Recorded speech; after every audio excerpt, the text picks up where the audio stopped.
Russia has lost its political influence in neighbouring former Soviet republics such as Ukraine, Georgia, Estonia, Lithuania and Latvia.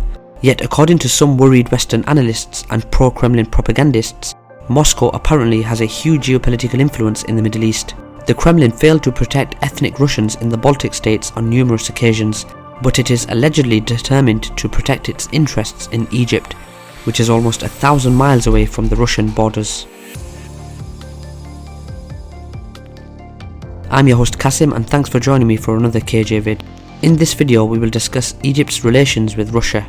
I'd also like to take this opportunity to encourage you to visit our website kjvids.co.uk and sign up to our subscription plan, which will give you unlimited access to our content and the full transcripts of all of our video reports and a lot more analysis.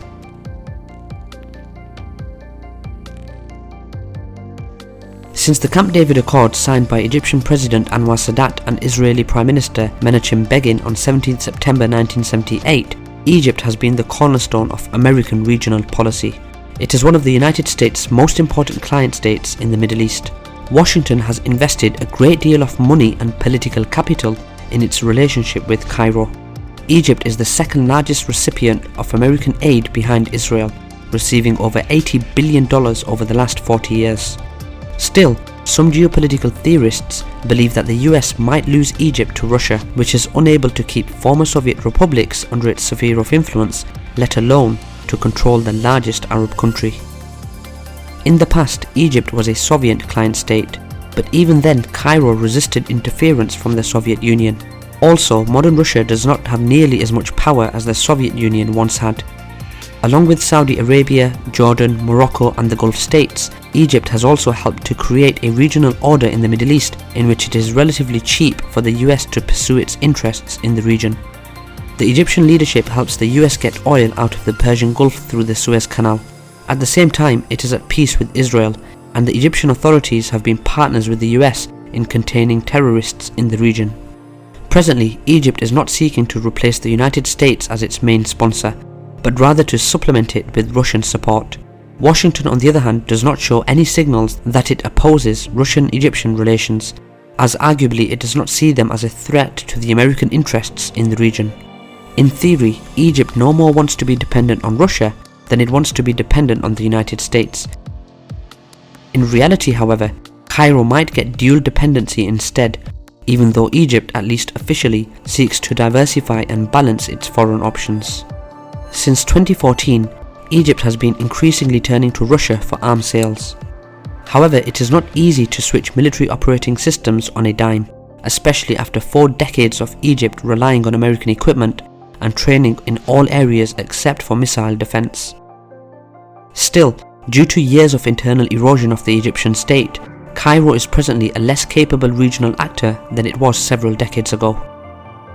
According to some analysts, Jordanian and the Emirati militaries are now far more capable of projecting power within the region and are more interoperable with the US forces than are the Egyptians, which opens the door for a Russian military supply to the Egyptian forces.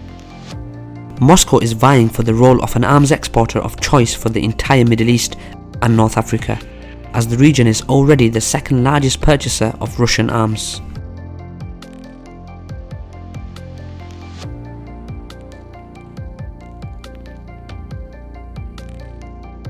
Russia has attempted to gain naval access to the Mediterranean since the time of Catherine the Great.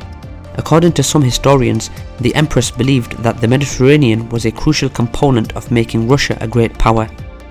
Even nowadays, some analysts close to the Kremlin believe that access to the Mediterranean could turn Russia into a key player in the European sphere of influence and would also reduce the US ability to maneuver militarily.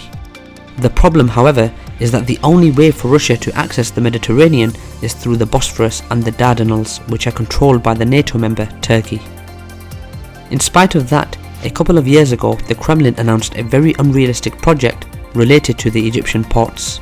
Since February 2015, Egypt and Russia have reportedly been negotiating $7 billion worth of Russian investments in the Russian Industrial Zone project in the East Port Said region.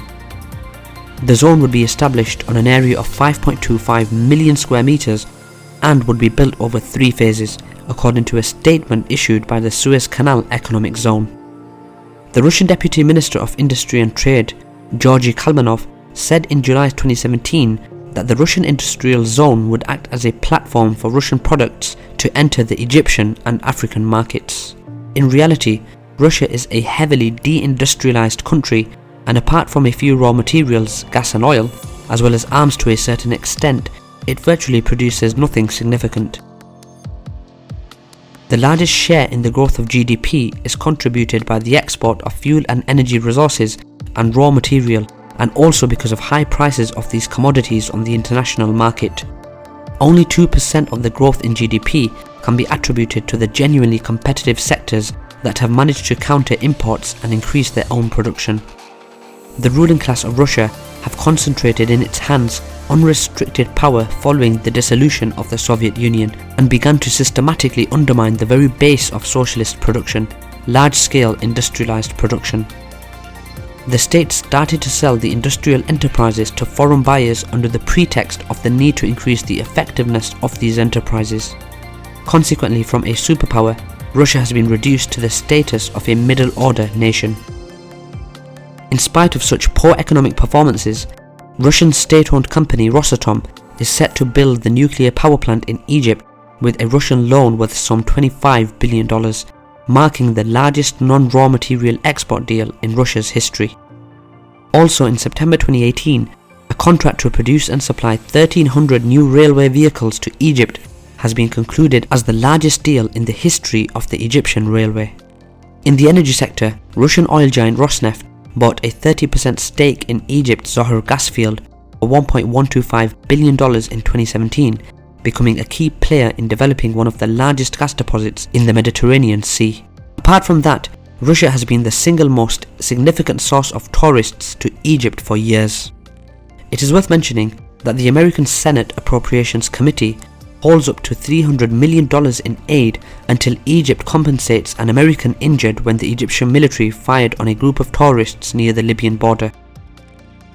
On the other hand, in 2017, Russian President Vladimir Putin has agreed to resume Russian flights to Egypt that were suspended in 2015 after a terrorist attack downed a Russian charter flight, killing over 200 Russian tourists on board.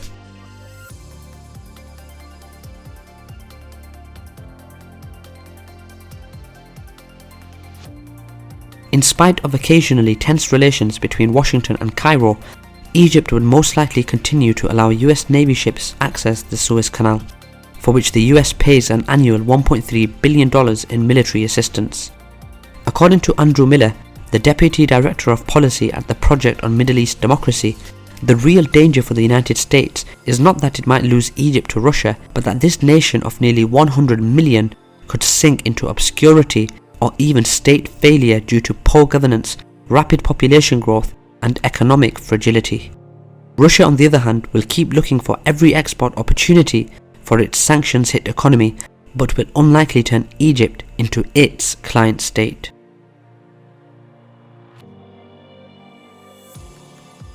That's all for today, guys. Thanks for watching another KJ vid. I hope you enjoyed this video and would love to hear your views in the comments below, especially if you are from Egypt or Russia. Please don't forget to visit our website kjvids.co.uk, where you can find plenty of more analysis. Thanks for watching again, and see you next time.